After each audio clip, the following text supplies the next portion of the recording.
Isang mapayapang araw sa iyo. Welcome sa Newness of Life, isang pag-aaral mula sa Biblia. 3. Kayo'y tinubos. Binili sa dugo ni Kristo, pinalaya upang maging kabilang sa Diyos. Mga Sagradong Kasulatan, KJV. Unang Pedro Kapitulo 1 versikulo 18 hanggang 19, Marcos Kapitulo 10 versikulo 45, Roma Kapitulo 3 versikulo 23 hanggang 26, Roma Kapitulo 6 versikulo 17 hanggang 18, Unang Korinto Kapitulo 6 versikulo 19 hanggang 20, Efeso Kapitulo 1 versikulo 7, Colosas Kapitulo 1 versikulo 13 hanggang 14, Tito Kapitulo 2 versikulo 11 hanggang 14, Pahayag Kapitulo 5 versikulo 9 hanggang 10. Panimula, ano ang kahulugan ng PAGTUBOS? Isa sa pinakamagandang salita sa pananampalatayang Kristiyano ay ang pagtubos. Paulit-ulit na inilalarawan ng Biblia ang kaligtasan gamit ang mga salitang tinubos, binili, pinalaya, iniligtas, at pinalaya. Ang mga salitang ito ay nagpapakita ng ating kalagayan bago kay Kristo at ng dakilang gawaing ginawa ng Diyos sa pamamagitan niya. Ang pagtubos ay nagsasabi sa atin na kailangan ng kaligtasan dahil ang tao ay naging alipin ng kasalanan. Ngunit ipinapakita rin ito na handang magbayad ang Diyos ng napakataas na halaga upang tayo ay iligtas. Ang halagang iyon ay hindi pilak, hindi ginto, hindi tagumpay ng tao, hindi gawang panrelihiyon, kundi ang mahalagang dugo ni Jesu Kristo. Isinulat ni Pedro, alam ninyong hindi kayo tinubos sa pamamagitan ng mga bagay na masisira, tulad ng pilak o ginto, kundi sa pamamagitan ng mahalagang dugo ni Kristo, Unang Pedro Kapitulo 1 versikulo 18 hanggang 19. Ang katotohanan ito ay dapat magbago sa pagtingin mo sa iyong sarili. Hindi ka walang halaga, hindi ka pinabayaan, hindi ka nakalimutan ng Diyos. Binili ka sa napakataas na halaga, ibinigay ni Kristo ang kanyang sarili para sa iyo. Kaya ang pagtubos ay sumasagot sa dalawang mahalagang tanong. Mula sa ano tayo iniligtas? Mula sa kapangyarihan at parusa ng kasalanan. Para sa ano tayo iniligtas? Upang ang ating buhay ay maging sa Diyos at maging para sa kanyang kaluwalhatian. 1. Ang kahulugan ng PAGTUBOS. Ang konseptong ito ay nagmula sa kaugalian ng pagbabayad ng halaga upang palayain ang isang alipin o bilanggo. Sa Bagong Tipan, may mga salitang Griego na nagpapaliwanag nito. Litren, halagang ibinayad para sa pagpapalaya. Agorazo, bumili o bumili sa pamilihan. Exegorizo, bilhin upang palayain. Ang taong alipin ay hindi maaaring magpalaya sa kanyang sarili, kailangang may magbayad ng halaga. Ganoon din tayo, alipin tayo ng kasalanan, ngunit binayaran ni Kristo ang halaga upang tayo ay tabyusan. Hindi ito nangangahulugang may utang ang Diyos kay Satanas, kundi ang pagtubos ay gawa ng Diyos upang alisin ang sala, pagkaalipin, at bunga ng kasalanan sa pamamagitan ng kamatayan ni Kristo. 2. Bakit natin kailangan ng PAGTUBOS? Upang maunawaan ito, kailangan nating makita ang bigat ng kasalanan. Roma Kapitulo 3 versikulo 23, sapagkat ang lahat ay nagkasala, at nawawala ng kaluwalhatian ng Diyos. Ang kasalanan ay hindi lamang pagkakamali, ito ay pagrerebelde sa banal na Diyos. Ito ang naghihiwalay sa atin sa Kanya, nagdudulot ng sala, kamatayan sa espiritu, at paghuhukom. Roma Kapitulo 6 versikulo 17, ngunit salamat sa Diyos, na kayo'y dating alipin ng kasalanan. Ang kasalanan ay nangangako ng kalayaan ngunit nagdudulot ng pagkaalipin. Nangangako ng kasiyahan ngunit may kapalit. Nangangako ng kalayaan ngunit nagpapaalipin. Kaya ang ebanghelyo ay hindi lamang pagpapabuti, ito ay pagpapalaya. 3. Ang kasalanan ay malupit na Panginoon. Isa sa malaking panlilinlang ni Satanas, ipapakitang malaya ang kasalanan. Sinasabi ng mundo, gawin mo ang gusto mo, walang magsasabi sa iyo. Ngunit ang katotohanan, kapag ibinigay natin ang ating sarili sa kasalanan, unti-unti tayong pinagagamit nito. Ang pagpili ay nagiging ugali, ang ugali ay nagiging kalakaran, ang kalakaran ay nagiging pagkaalipin, at ang pagkaalipin ay nagiging wasak. Juan Kapitulo 8 versikulo 34, ang sinumang gumagawa ng kasalanan ay alipin ng kasalanan. Ang kasalanan ay kumukuha ng higit kaysa sa ipinapangako nito. Sinisira nito ang sinasabing pinupuno nito. Pinapaalipin nito ang sinasabing pinalalaya nito. For dumating si Kristo upang tayo ay tubusin. Hindi dumating si Jesus upang magbigay lamang ng payo, dumating siya upang iligtas tayo. Marcos Kapitulo 10 versikulo 45, ang anak ng tao ay hindi dumating upang paglingkuran, kundi upang maglingkod, at magbigay ng kanyang buhay bilang pantubo sa marami. Ito ang puso ng kanyang misyon, maglingkod, magbigay, mamatay, at magbigay ng pagtubos. Ang krus ay hindi aksidente, ito ang sentro ng plano ng Diyos para sa kaligtasan.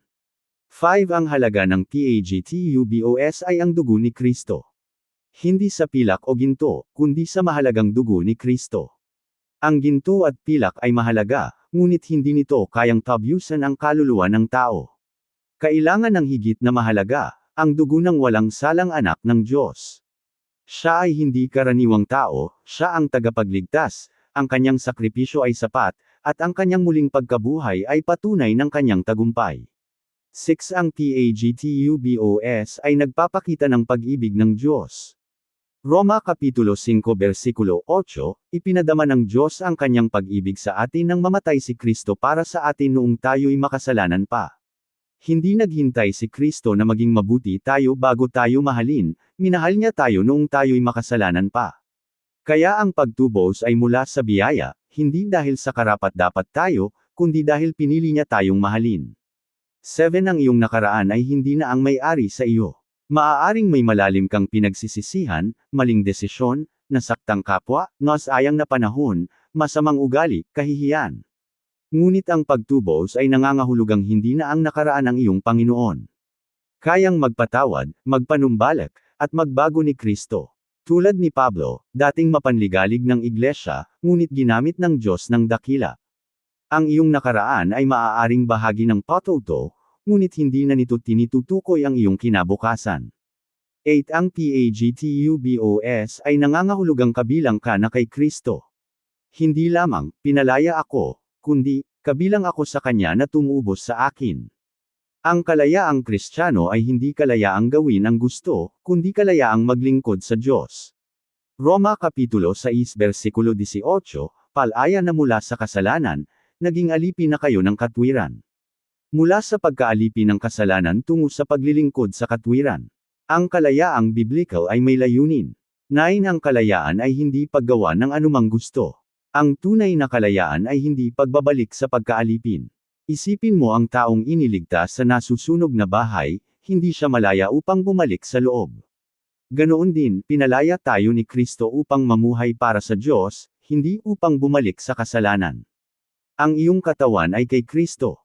Unang Korinto Kapitulo 6 versikulo 19 hanggang 20, hindi ba ninyo alam na ang inyong katawan ay templo ng Espiritu Santo, at hindi kayo sa inyong sarili? Binili kayo sa halaga, kaya't parangalan ninyo ang Diyos sa inyong katawan. Hindi tayo sa ating sarili, tayo ay binili ni Kristo. Kaya mahalaga ang ating ginagawa sa ating katawan, sa pananalita, pakikitungo sa kapwa, pag-uugali, at pamumuhay. Ang katawang tinubos ni Kristo ay dapat maging kasangkapan para sa kanyang kaluwalhatian. 1. Ang iyong oras ay kay Kristo. Ang bawat araw, oras, at sandali ay biyaya ng Diyos. Hindi kailangang lahat ng oras ay formal na paglilingkod, ang trabaho, pamilya, pahinga, pag-aaral, at relasyon ay maaari ring ailay sa Kanya. Tanungin mo ang iyong sarili, Panginoon, paano ko gagamitin ang oras na iyong ibinigay para sa iyong kaluwalhatian?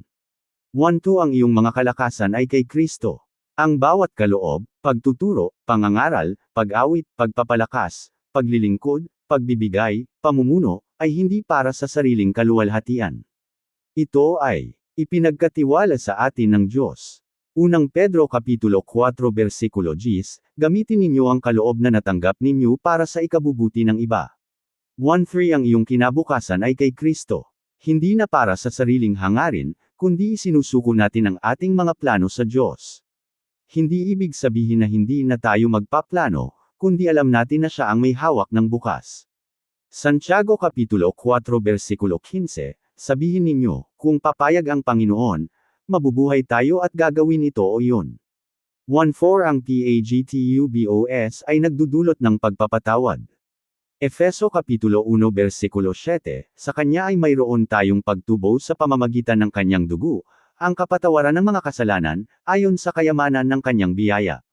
Hindi ibig sabihin na hindi mahalaga ang kasalanan, kundi sapat ang sakripisyo ni Kristo. Hindi tayo pinatawad dahil perpekto tayo, kundi dahil sa kanyang gawaing tapos na. 1.5 Ang PAGTUBOS ay PAGLILIGTAS mula sa kapangyarihan ng kadiliman. Kolosas Kapitulo 1 versikulo 13 hanggang 14, iniligtas tayo niya mula sa kapangyarihan ng kadiliman at inilipat sa kaharian ng kanyang minamahal na anak. Sa kanya ay mayroon tayong pagtubos at kapatawaran ng mga kasalanan. Nagbago na ang iyong kaharian, Panginoon, direksyon, at pagkakakilanlan, mula sa kadiliman patungo sa kaharian ng Diyos. 1.6 Ang PAGTUBOS ay nagdudulot ng pananagutan. Hindi sapat na sabihin, tinubos na ako, kailangan nating itanong, paano ako dapat mamuhay? Tito Kapitulo 2 versikulo 11 hanggang 12, ang biyaya ng Diyos ay nagtuturo sa atin na talikuran ang kasamaan at pagnanasa sa mundo, at mamuhay ng may katwiran at kabanalan sa mundong ito. Ang biyaya ay hindi lisensya sa kasalanan, ito ay pagtuturo upang mamuhay ng banal. 1.7 Ang PAGTUBOS at PAGPAPABANAL. Ang pagtubos ay simula, patuloy tayong hinuhubog ng Diyos. Unti-unting nagiging katulad ni Kristo, sa pag-iisip, ugali, at pag-ibig. Huwag mawala ng pag-asa kung patuloy kang lumalago, ang katotohanang ginagawa pa rin ng Diyos ang kanyang gawa sa iyo ay patunay na kasama kanya. 1.8 Ang PAGTUBOS ay nagbabago ng mga PRYORIDAD. Hindi na salapi, pagkilala, kasiyahan, o tagumpay ang sentro, kundi ang kaharian ng Diyos. Mateo Kapitulo 6 versikulo 33, hanapin ninyo muna ang kaharian ng Diyos at ang kanyang katwiran. 1.9 May bagong Panginoon. Bago kay Kristo kasalanan ang Panginoon. Kay Kristo si Kristo ang Panginoon. Hindi ibig sabihin na hindi na tayo nagkakasala, kundi hindi na ang kasalanan ang may karapatang maghari sa atin. Ang pagsunod ay hindi na tungkulin lamang, kundi pagpapahayag ng pag-ibig kay Kristo. 2.0 May bagong misyon. Tinubos tayo hindi upang maghintay lang ng langit, kundi upang maging saksi. Mateo Kapitulo 28 versikulo 19 hanggang 20, humayo kayo at gawin ninyong alagad ang lahat ng bansa.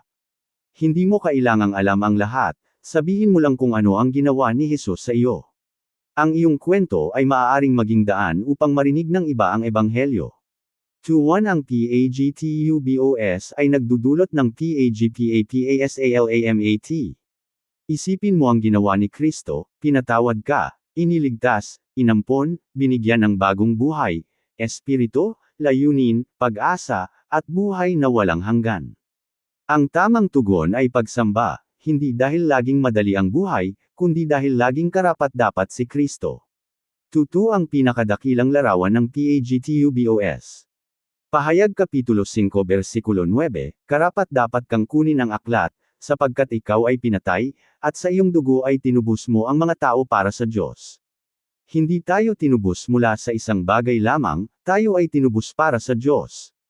Ito ang puso ng Ebanghelyo, mula sa kasalanan patungo sa Kanya, mula sa kadiliman patungo sa Kanyang liwanag, mula sa pagkaalipin patungo sa pagiging anak ng Diyos. PAGSASABUHAY. Isa, tandaan mo ang halaga, kapag natutukso ang bumalik sa dating buhay, alalahanin mo ang dugo ni Kristo na ibinayad para sa iyo. 2, tanggihan ang pag-iisip ng alipin, huwag sabihin, hindi ako makapagbago. Sabihin mo, pinalaya ako ni Kristo, at ang kanyang espiritu ay gumagawa sa akin.